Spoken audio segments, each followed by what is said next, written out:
Well, here we are at the end of another year and beckoning in a brand new one. And I don't know about you, but I really have no idea where the year has gone.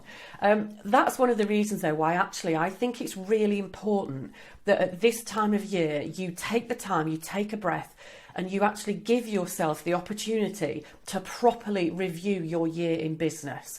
Because the one thing we can guarantee in business, whether it's going well, whether it's driving us nuts, it's always teaching us lessons. It is always giving us ideas and inspiration and actually telling us about things that we should not keep doing. But it's constantly giving us lessons that will help us to evolve our business.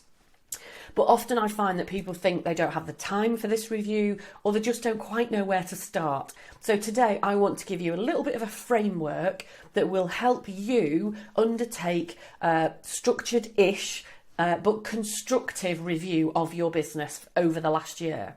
So the first thing I would suggest you do, and this is quite a big question, and there's two big questions that I would start with, and then we will narrow it down.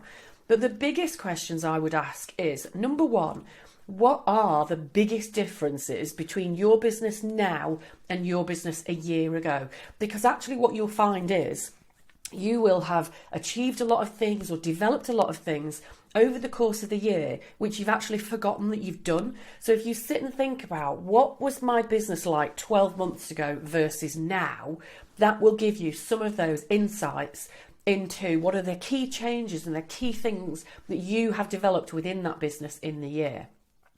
And the second question, it's always an interesting question, this, because it's the one we were told as children we shouldn't ask, but absolutely we should. And it's, what are you most proud of in your business? Because what we should not do is hide our light under a bushel. We should not be humble about things we've achieved. We actually should shout about them. We should be proud of them. We should be giving ourselves a pat on the back for the wonderful things we've done. And actually, we should probably be using them in our marketing as well, and absolutely making sure that we keep doing more of this good stuff. So there's question number two. What are you most proud of achieving in your business this year? Then we get into slightly more nitty gritty. So you're looking to then break your business down into key headings or key categories for you and dig into those in a little bit more detail. So here are some of the categories that you might think about. The obvious place to start is goals and targets. So did you set goals for the year? Did you achieve your goals for the year? Were they realistic? Were they unrealistic? Were they super ambitious? Actually, were they incredibly tame? Or were they at the right level for you? Did you set the right goals, or did you set the goals you thought you're supposed to have, but actually they weren't that inspiring anyway?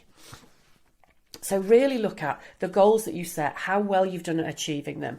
And of course, then you can ask the questions about the why. Why did I do so well in that area? Why didn't I achieve that goal? What knocked me off track? What distracted me? That should then lead you into thinking about your general organisation and structure, because your daily, weekly, monthly plans are the things that have the massive influence about whether you actually achieve those goals. So you really want to think about regular structures and the organisation, the admin side of your business on a day-to-day basis, and ask yourself how well you did with that. What have you implemented that's really helped things to improve? What have you done at certain times in the year and then forgotten about at other times of the year, even though they were actually super helpful? So think about those general structures and your own organisational systems. Then look at things like your customers. What's the difference between your customers now and your customers 12 months ago? Have you elevated or advanced the type of customers that you work with? Are you now working with customers who are much more your sweet spot, where you're doing really great work?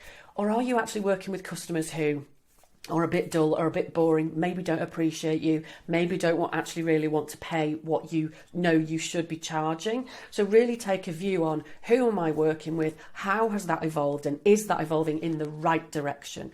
The crucial thing you're looking for in every one of these questions is, what's the lesson I can take? What is this teaching me about how I can evolve and improve my business next year?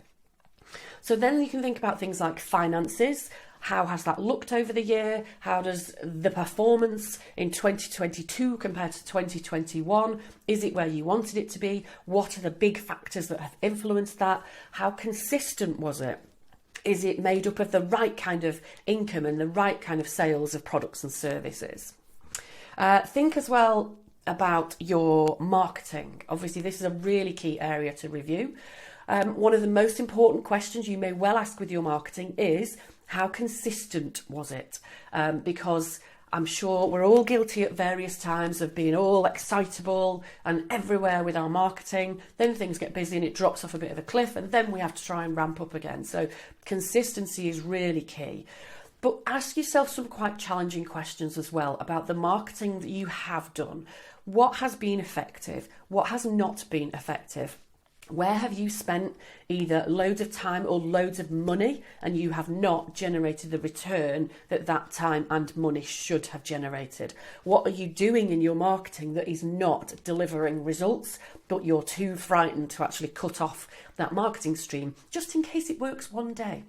So ask yourself some tough questions on your marketing, because that's where a lot of time and effort and resource goes, and it's one of the biggest influences about how your business grows. Think as well about your products and services. Have you developed or evolved those? Are you really focused on the products and services that you want to be, or are you getting sidetracked by customers who want other things? And think about your systems. Think about all the momentum, the automation, the reminder systems, everything else that you've got in place in your business. What has improved this year? What's really helped you? What kind of systems have you dabbled with, but actually you've let them slide? What kind of processes or templates have you used that you've forgotten that you should be using in the future? So I'm going to wrap it up there. I'm conscious I'm going a little bit long today, but that gives you a really nice structure to stop, reflect and review on how your year has gone. Remember, the crucial thing you're always looking for there is, what can I learn and how does this teach me to evolve and improve my business next year? I wish you all the very best for a phenomenal 2023. I'm hoping all of us have a peaceful, prosperous, calm year.